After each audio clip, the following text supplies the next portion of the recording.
بسم الله الرحمن الرحيم. الرحمن علم القرآن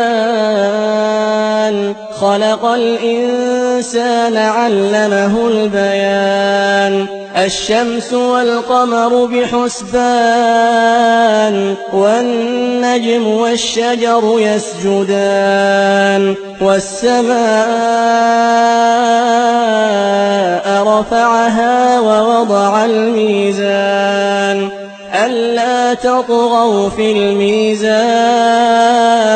وأقيموا الوزن بالقسط ولا تخسروا الميزان والأرض وضعها للأنام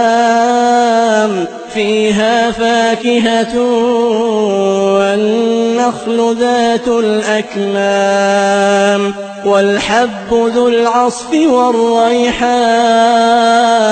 فبأي آلاء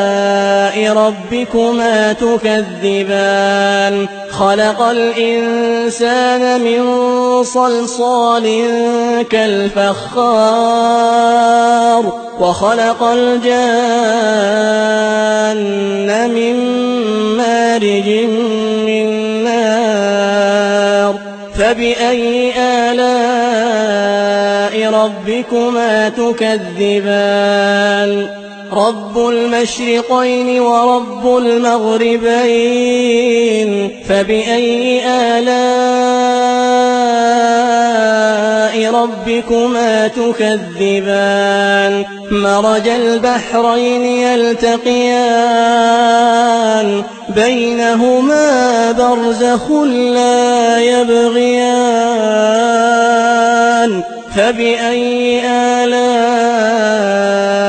ربكما تكذبان يخرج منهما اللؤلؤ والمرجان فبأي آلاء